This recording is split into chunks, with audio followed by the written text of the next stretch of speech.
French President Francois Hollande assembling his country's parliament for what he calls an extraordinary session to take place tomorrow, just days after that deadliest terror attack on his country's soil and hours after France launched its largest raid militarily into Syria to date. Hollande very well could announce increased action against ISIS.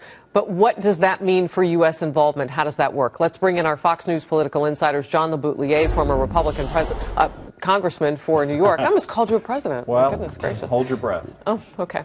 Pat Caddell, a former pollster for President Jimmy Carter and Fox News contributor. Doug Schoen, from afar via satellite, but always close in our hearts, former pollster for President Bill Clinton and Fox News contributor as well. I want to get right to the breaking news here, and I'm seeing this in social media everywhere now. Guantanamo Bay. Task force agreeing to release, in transference to the United Arab Emirates, 5 detainees. Yeah. Your thoughts? Wrong symbol, wrong signal after this attack. But why now? Well, that's my point. Don't do it now. If you're going to do it, you've got to stop it once this attack happens. Pat, you have preached to us here on Fox Report that politicians don't do something without a motive or a reason. Well, this is not an accident. No. Can you tell me why now? It is. I think the reason is because the administration this afternoon, look, all illusions should be shattered from the last 2 years. Al-Qaeda's not going away. ISIS is not a JV team. We are not dealing with somebody holding some ground somewhere. We're dealing with a state that is now reaching out to attack Western countries. They're not attacking all civilization. They're attacking this. However, the president and his team are doing what Barbara Tuchman once wrote in the March of Folly. They are conducting policy in the most stupid way to the detriment of their country because they cannot admit that they're wrong. And this is what's happening. And the president has taken up a position. Today, Ms. Hart at the State Department announced the way to really put it to the terrorists was to have a successful global climate meeting next week in Paris. This is a moment of decisive need for decisive strategy and action. And this president is signaling, just as he did with the Taliban release, you know, for the traitor or for the man who deserted Bergdahl. Yeah, Bo Bergdahl. You know, we just don't. We have a different set of agendas here, and the agenda is not for the United States to lead. And in a moment now when the pressure on us is going to be overwhelming. So, Doug, I have to ask, because you and Pat have been in White House scenarios when we've seen global crisis. Okay, and I know about Article 5. I'm seeing it in social media now. I know that was put into place, and we've been the only country to use it. We used it right after 9/11. So if France were to say to its NATO partners, you know what, we're going to war, and they invoke that, I guess that's the correct word, Article 5, we're with them. Are we with them? Well, that is an open question. I would say, Harris, to speak specifically to your question, with the French president, President Hollande, having said this was an act of war, effectively making it clear that France is under assault.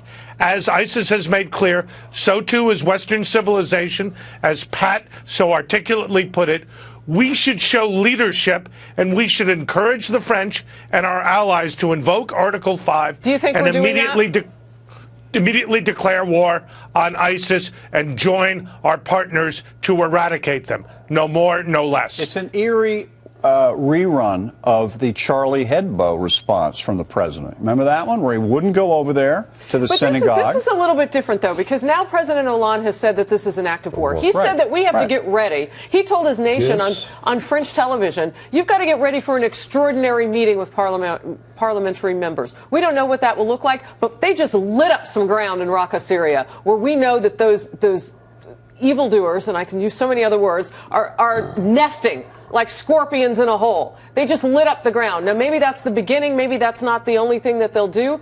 But if they move forward, are we with them? Well, the president of the United States so far is not with them. I think the American people in spirit are with the French up to the point I don't think America wants to engage in a big land-ground war again. We've done 2 of them.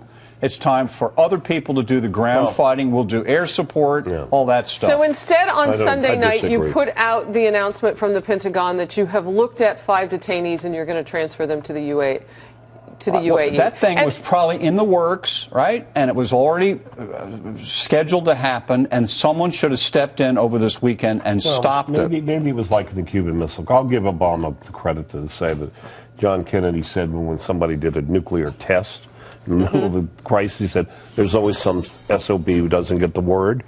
But maybe not. Goodness. But on the other hand, I mean, these things happen.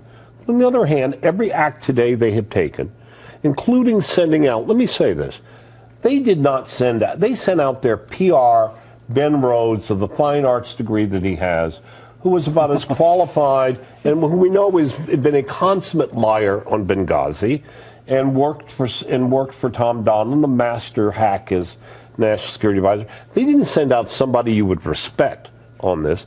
They sent out somebody to conduct a PR campaign.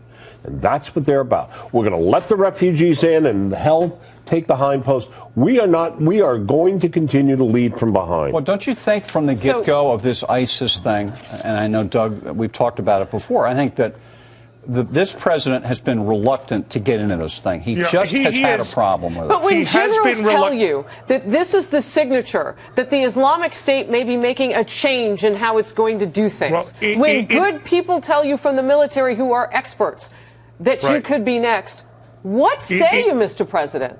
Here's what I would say. That's not happening. In addition to declaring what do you mean it's war, not happening? In addition to, if I can get in, please.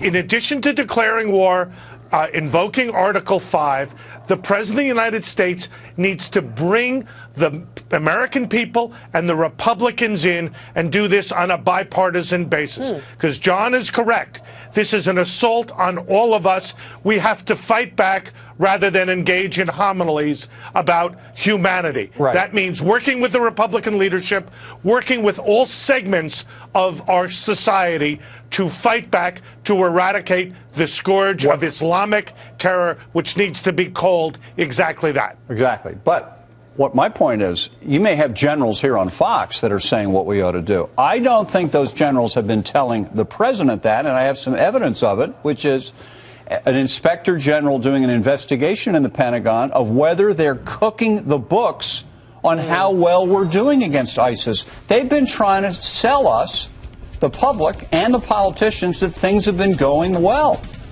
Well, they said that we've contained ISIS, the president did Friday morning, and look what happened. We need a new strategy, and we need leadership to rally the civilized world. Absolutely.